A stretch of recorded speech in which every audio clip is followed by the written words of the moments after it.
April 2nd, 2025 will forever be remembered as the day American industry was reborn, the day America's destiny was reclaimed.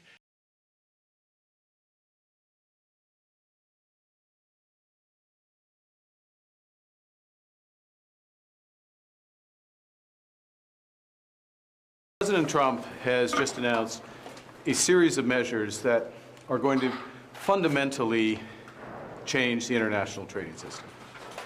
Now, in doing so, he has preserved a number of important elements of our relationship, the commercial relationship between Canada and the United States.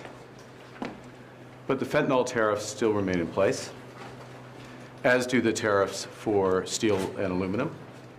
So we're in a situation where there is going to be an impact on the U.S. economy, which will build with time. In our judgment, it will be negative on the U.S. economy. That will have an impact on us. But the series of measures will directly affect millions of Canadians. We are going to fight these tariffs with countermeasures. We are going to protect our workers. And we are going to build the strongest economy in the G7. In a crisis, it's important to come together, and it's essential to act with purpose and with force. And that's what we will do. President Trump referred to reciprocal tariffs. A reciprocal tariff would be 0, not 10%. The administration's tariffs have no basis in logic, and they go against the basis of our two nations partnership. This is not the act of a friend.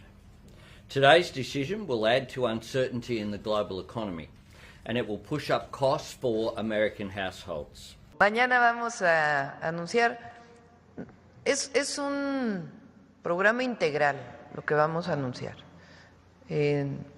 No es un asunto de si tú me pones tarifas, yo te pongo tarifas, o aranceles, yo te pongo aranceles.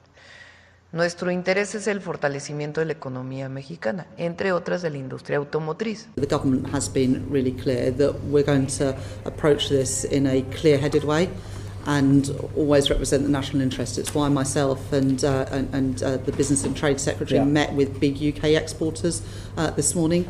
They don't want government to rush into any response because the prize on offer is an economic agreement.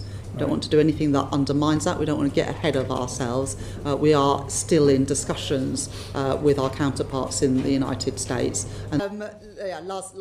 Esos principios que en un foro de estas características son compartidos, nos parecen de sentido común, hoy día están siendo puestos en cuestión. Cuando se imponen aranceles de manera unilateral, sin considerar las reglas mutuamente acordadas, dejando de lado cualquiera de los principios que rigen el comercio internacional, por ejemplo, a través de la OMC, y rigiéndose a través de la ley del más fuerte.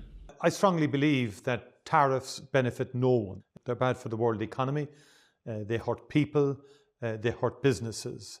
And so I regret deeply the decision of the US administration this evening to levy a tariff of 20% on all goods imported from the European Union. My priority and that of the government is to protect Irish jobs and the Irish economy. And we will work with our companies, multinational companies and Irish companies, to navigate the period ahead. We will work with our European Union colleagues in getting on a negotiation pathway with the US to limit the damage of these tariffs. Därför beklagar jag djupt att USA nu har slagit in på en väg där man vill begränsa handeln genom höjda tullar. Vi vill inte ha växande handelshinder. Vi vill inte ha något handelskrig. Det skulle göra våra befolkningar fattigare och världen på sikt farligare. Men Sverige och den svenska regeringen är väl förberedd för det som nu händer. Vi står på en stabil ekonomisk grund med statsfinanser i världsklass.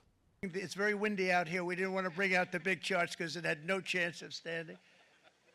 Fortunately, we came armed with a little smaller chart. So it's 67%, so we're going to be charging